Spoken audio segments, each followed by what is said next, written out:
ایک زوردار چھینک کے ساتھ اس نے زمین پر پڑا ڈسٹر اٹھایا اور پھر سے اپنے کام کی طرف متوجہ ہوئی۔ بار بار وہ گھڑی کی طرف دیکھتی، آج کچھ خوش تھی۔ آج وہ جلدی گھر آنے والا تھا۔ اس کباڑ اور بھاڑ کو اپنی اصلی حالت میں لاتی وہ بال کمر پر گرائے الماری میں سے کچھ ڈھونڈ رہی تھی۔ آخر اپنے مطلوبہ چیز حاصل کرنے کے بعد وہ فریش ہونے چل دی۔ بلیک کلر کی وہ پیروں کو چھوتی فراک، جس کے بازو پر لگا کپڑا کندھوں سے ہوتا ہوا ہاتھوں تک پھیلا ہوا تھا، ایک بھرپور نگاہ خود پر دوڑاتی وہ بالوں کو برش کر رہی تھی۔ کتنی ہی جلدی وہ کافی بڑی لگنے لگی تھی۔ کل تک ایک نا سمجھ نادان لڑکی، جس کا ہر کام اس کی دایا کیا کرتی تھی، جس پر ذمہ داریوں کا بوجھ نہیں تھا، جو آزاد تھی، اپنی ہی دنیا میں رہنے والی ایک مست ملنگ لڑکی۔ ہاں، وہ اکیلی تھی، ادھوری تھی۔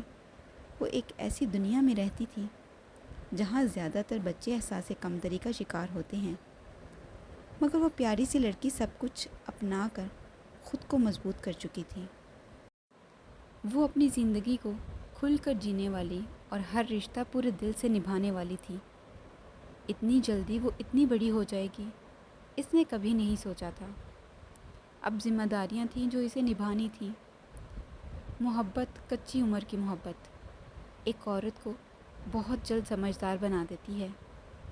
عورت چاہے کتنی بھی نا سمجھ، نادان اور پھوہڑی ہی کیوں نہ ہو، جب وہ سچی محبت میں گرفتار ہو جائے تو بہت جلد وہ ذمہ دار بن جاتی ہے۔ اور محبت میں عورت مرد سے پہلے سمجھدار اور ذمہ دار بنتی ہے۔ وہ چھوٹی سی لڑکی بھی اب بڑی ہو گئی تھی۔ وہ اپنے پیارے بالوں کو کمر پر گرائے، اسکارف گلے کے گرد لپیٹے تیز تیز ہاتھ چلا رہی تھی۔ کچھ بھی بنانے سے پہلے وہ 100 دفعہ ٹیسٹ کرتی، اسے ٹھیک کرتی۔ کبھی کچھ زیادہ ہو جانے پر سر میں چپت لگاتی اپنے کام میں مصروف تھی، اور وہ شہزادہ اس سے کچھ ہی فاصلے پر چپ چاپ کھڑا، بنا آواز کیے اسے گہری نگاہ سے دیکھ رہا تھا۔ سلطان نے گھر میں داخل ہونے سے کچن تک آنے میں ذرا برابر بھی آواز نہیں کی تھی۔ وہ شخص تو اس کام میں ماہر تھا۔ وہ جھکی اور گیس آہستہ کرتی اپنے چہرے پر آئے بالوں کو پیچھے کر رہی تھی، مگر کچھ خوبصورت محسوس کرتی مسکرائی۔ آ گئے آپ؟ وہ اس کی جانب پشت کیے بولی۔ سلطان نے حیرانی سے اسے دیکھا۔ آہ لڑکی، تمہیں کیسے پتہ چل جاتا ہے؟ اس دفعہ تو میں نے بالکل بھی آواز نہیں کی۔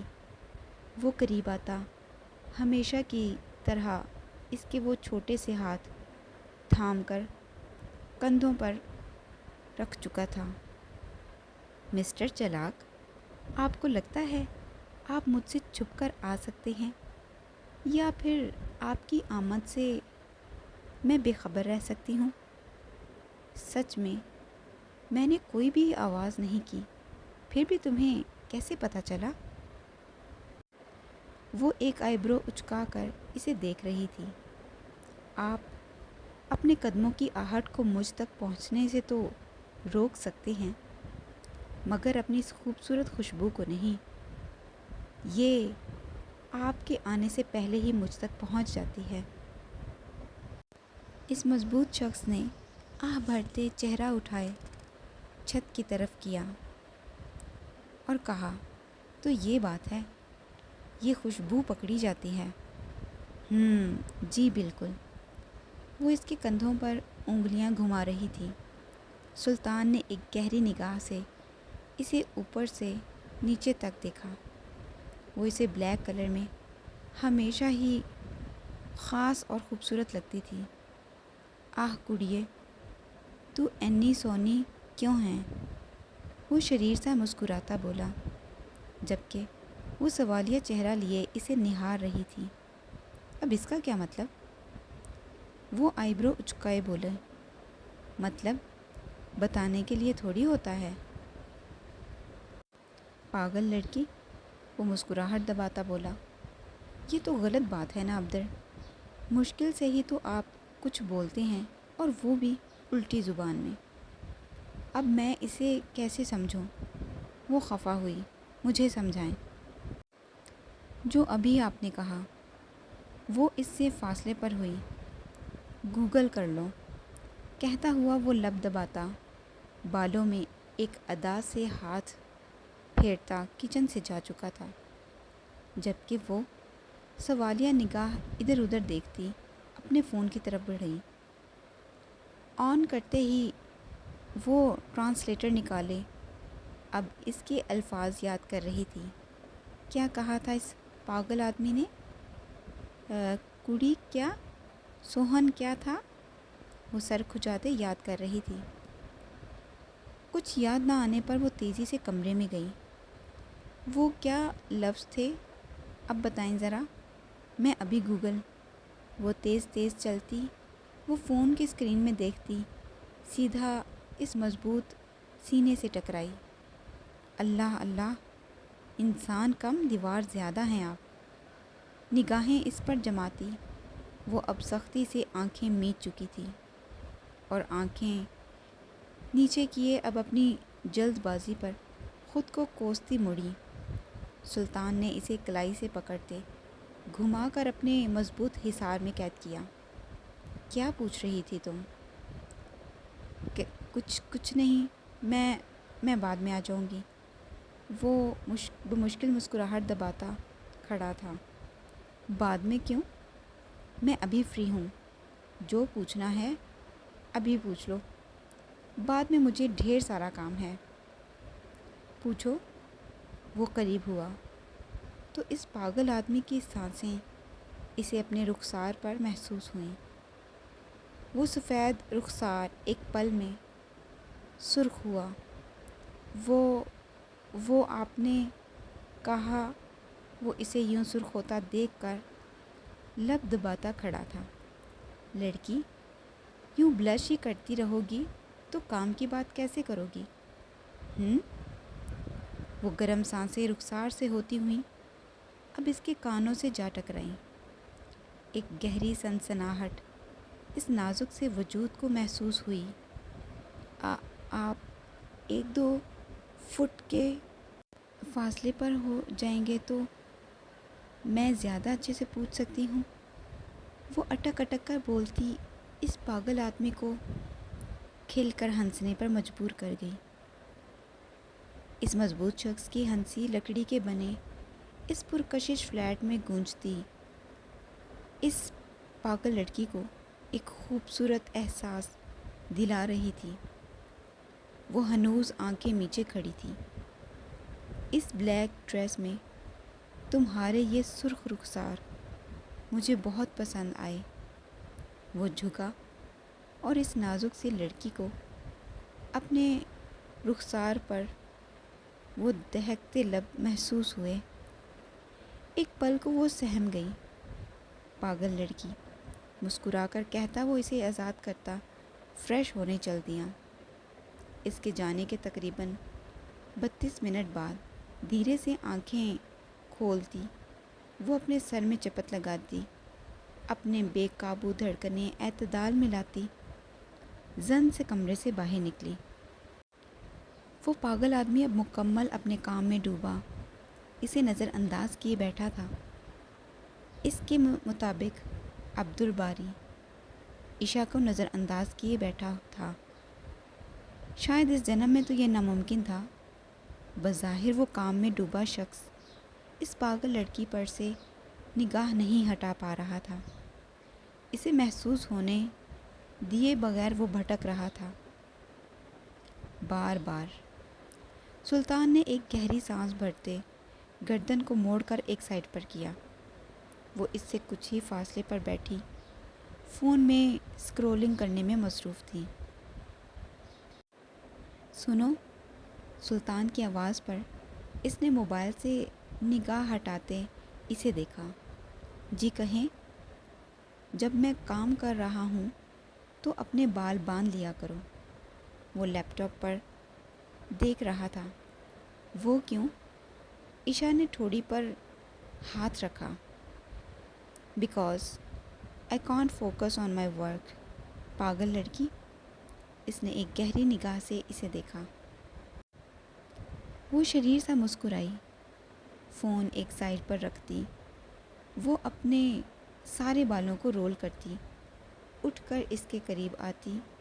جھک کر اس کے سامنے پڑے ٹیبل سے کیچر اٹھا کر بالوں میں لگا گئی. ایک پیاری سی خوشبو محسوس کرتا وہ آنکھیں میچتا گہری سانس بھر گیا. وہ واپس سے فون تھامے بیٹھی تھی مگر اب وہ بور ہو رہی تھی. کبھی وہ اسے دیکھتی، کبھی اس کے سامنے پڑی فائلز کا ڈھیر. بیزاری سے بیٹھی وہ اس کے جلدی گھر آنے کی وجہ پر اب خفگی سے اسے دیکھ رہی تھی. 5 اور 10 اور پھر دیکھتے دیکھتے آدھا گھنٹہ. وہ پورے گھر میں آتما کی طرح گھوم رہی تھی مگر وہ مصروف شخص مسلسل کام میں ڈوبا تھا. وہ 10 دفعہ اس کے قریب سے گزر چکی تھی. وہ مسکرا رہا تھا. اس سے کچھ ہی فاصلے پر بیٹھی وہ سنیکس کھاتے، دونوں ٹانگوں کو حرکت دیتی بیزاری سے اسے دیکھ رہی تھی. آخر آپ کب فری ہوں گے؟ عشا نے چپس کا ٹکڑا اس کی طرف اچھالا. تمہیں کوئی کام ہے کیا؟ وہ لیپ ٹاپ پر دیکھتا بولا. ہاں نا، کافی بڑا کام ہے. اب فری ہوں گے تو ہی بتاؤں گی نا. وہ مسکرایا. وہ اٹھی اور اس پر کی پشت پر کھڑی ہوئی. اسکرین پر غور سے دیکھ رہی تھی. اب بس بھی کر دینا، تھکتے نہیں آپ؟ وہ جھک کر چہرہ اس کے سامنے کیے بولی. لڑکی، یہ تمام کام آج مکمل کرنا ہے. کلائنٹ کا آرڈر ہے اور وہ پہلے ہی لیٹ ہو چکا ہے. اب مزید دیر ہوئی تو وہ اپنی ڈیل ہٹا بھی سکتا ہے. وہ دونوں ہاتھوں کو اس کے سر پر رکھے اس کے سر کو ادھر سے ادھر گھما رہی تھی. وہ گھومتے سر کے ساتھ جلدی جلدی کی پیڈ پر ہاتھ چلانے میں مصروف تھا. وہ اسے تنگ کر رہی تھی مسلسل مگر وہ بنا چڑھے مسکرا رہا تھا. اگر اس پیاری سی لڑکی کی جگہ یہاں کوئی اور اسے ایک پل کے لیے بھی ڈسٹرب کرتا تو پھر وہ اپنی اگلی سانس کسی اور ہی جہان میں جا لیتا. لڑکی، 2 منٹ سکون سے بیٹھ جاؤ. تمہاری ٹانگیں ہیں یا رولر کوسٹر؟ وہ اسے مسلسل پورے گھر میں گھومتا دیکھ کر بولا. اور آپ کے ہاتھ ہیں یا ٹائپ رائٹر کے بشر چلتے ہی جا رہے ہیں؟ اب آپ نے اسے بند نہ کیا تو وہ دونوں ہاتھ کمر پر رکھے کھڑی تھی. تو وہ اسکرین پر نظریں جمائے بولا. وہ ایک دم آگے بڑھتی اس کی گود سے لیپ ٹاپ اٹھاتی فاصلے پر ہوئی. ارے کیا کر رہی ہو؟ اسے بند کر رہی ہوں. وہ مزید فاصلے پر ہوئی. نہیں پلیز اسے بند مت کرنا. میں نے کچھ بھی سیو نہیں کیا ابھی، اور اگر تم نے اسے بند کیا تو یہ سب کچھ اڑ جائے گا. وہ شریر سا مسکرائی. اچھا پھر تو ابھی کروں گی. اس نے لیپ ٹاپ کی اسکرین کو تھوڑا نیچے کیا. سلطان نے دونوں ہاتھ ہوا میں اٹھائے. مت کرو پاگل لڑکی. تمہیں کیا چاہیے بتاؤ. وہ اسے روک رہا تھا. وہ مسکرائی. آپ ابھی اسے بند کریں اور میرے ساتھ ذرا باہر چلیں. ابھی؟ جی ابھی اور اسی وقت، ورنہ میں اسے بند کر دوں گی. وہ ایک گہری سانس بھر گیا. اچھا ٹھیک ہے، بس کچھ دیر، تھوڑا سا رہ گیا ہے، مکمل کر لوں پھر چلتے ہیں. عشا نے آنکھیں بڑی کرتے اسے دیکھا. ابھی مطلب ابھی، ورنہ؟ وہ اسکرین کو جھکا گئی. اچھا ٹھیک ہے، بند مت کرنا پلیز. لاؤ مجھے سیو کرنے دو۔ وہ نیم آنکھیں کھولے اسے دیکھ رہی تھی۔ پہلے وعدہ کریں۔ کیسا وعدہ؟ یہی کہ ابھی آپ اسے بند کریں گے اور میری بات مانیں گے۔ اوکے نا، اب ادھر دو۔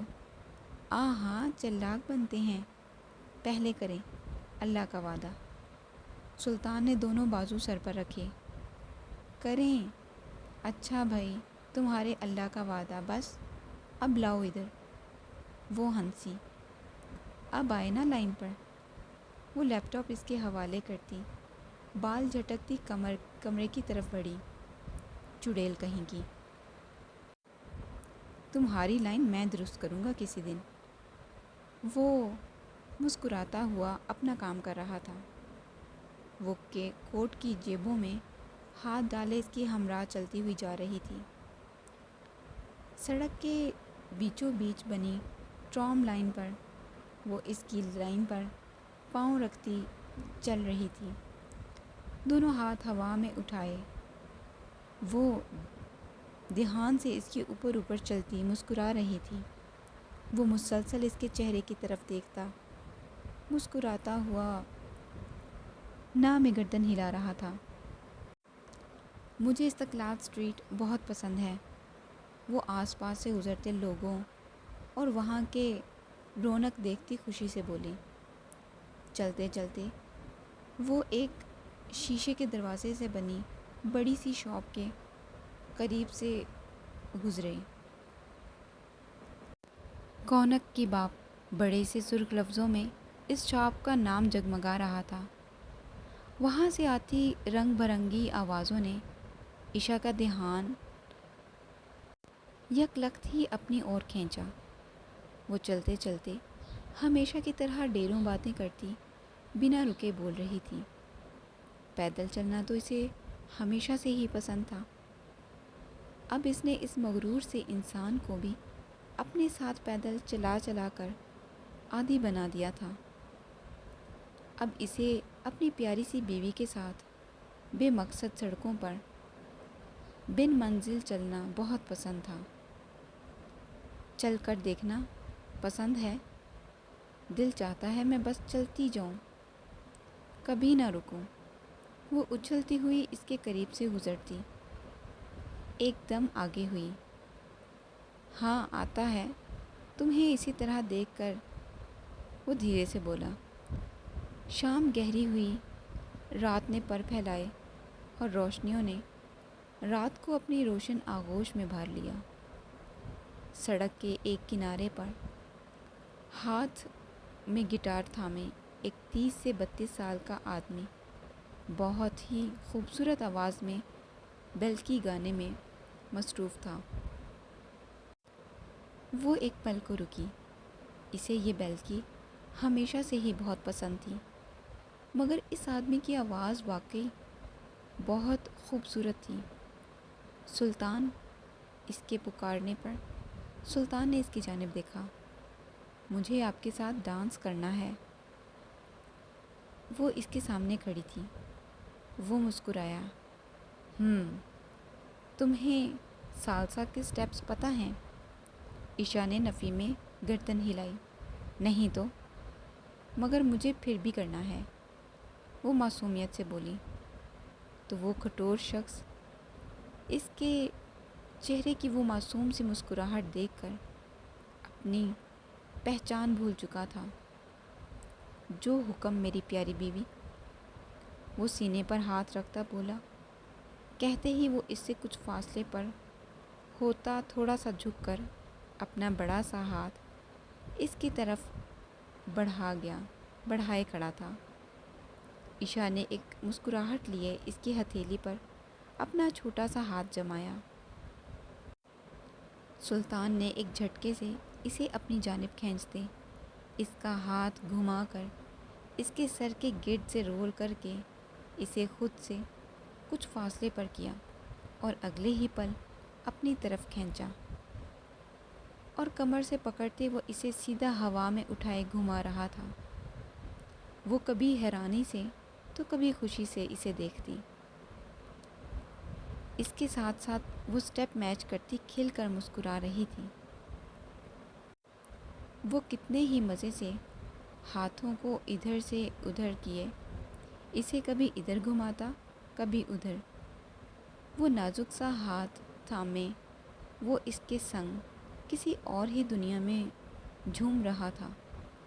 وہ ہنس رہی تھی اور اس کی وہ ہنسی اس بے رحم انسان کے دل میں نقش ہوتی جا رہی تھی۔ سلطان نے اسے گھما کر اپنی جانب کھینچتے اپنے مضبوط بازوؤں پر گرایا۔ وہ اسے کمر سے تھامے جھکا تھا۔ اپنے آس پاس تالیوں کی بھرپور آواز سنتے وہ دونوں ایک دوسرے میں کھوئے نفوس ایک دم، چونکہ کافی سارے لوگ ان کے ارد گرد کھڑے انہیں ڈانس کرتا دیکھ رہے تھے۔ سلطان نے اسے درست کرتے سیدھا کیا اور اب وہ شرماتی لبھاتی اس کی پشت پر کھڑی چھپ رہی تھی۔ بہت ہی خوبصورت جوڑا، ماشاءاللہ۔ بھیڑ میں سے سنائی دیتی لوگوں کی آوازوں پر سلطان نے مسکرا کر ان کی جانب دیکھا۔ ہمیشہ ایسے ہی خوش رہو، ایک ادھیڑ عمر خاتون نے اونچی آواز میں کہا۔ وہ پیاری لڑکی دل سے خوش ہوتی، اپنے ہینڈسم شوہر کا بازو مضبوطی سے تھامے اس کے پیچھے کھڑی تھی۔ سلطان نے اپنے والیٹ سے کافی سارے ترکش کرنسی کے نوٹ نکال کر اس آدمی کے باکس میں رکھے تو وہ دونوں ہاتھ ہوا میں اٹھائے خوش ہوتا انہیں ڈھیروں دعاؤں سے نواز گیا۔ یہ بہت زیادہ ہیں جوان، وہ جو اپنے باکس کی طرف دیکھتا بولا۔ بس ایک چھوٹا سا تحفہ میری بیوی کی مسکراہٹ کے بدلے، وہ مسکرا کر کہتا اس کی کلائی تھامتا چل دیا۔ وہ آدمی ایک بھرپور نگاہ ان پر دوڑاتا خوش ہوا۔ وہ مسکرا رہی تھی۔ اب کہاں میڈم صاحبہ؟ وہ جھک کر اس کے قریب ہوتا بولا۔ جہاں دل چاہے، کہتے ہی اس نے سلطان کا بڑا سا ہاتھ تھاما اور اسے ایک قدم آگے چلنے لگی۔ وہ اسے دیکھ رہا تھا، وہ بہت خوش تھی۔ آپ کو پتہ ہے، میں جب بھی یہاں آتی تھی آپ کے ساتھ، یہاں پیدل چلنے کا وہ پہلا سفر بے اختیار ہی یاد آتا تھا۔ مجھے آپ کے ساتھ پیدل چلنا بہت پسند ہے۔ ابدر، وہ اس کا ہاتھ تھامے اس کی طرف رخ کیے الٹے قدموں چل رہی تھی۔ وہ مسکرایا۔ مجھے بھی۔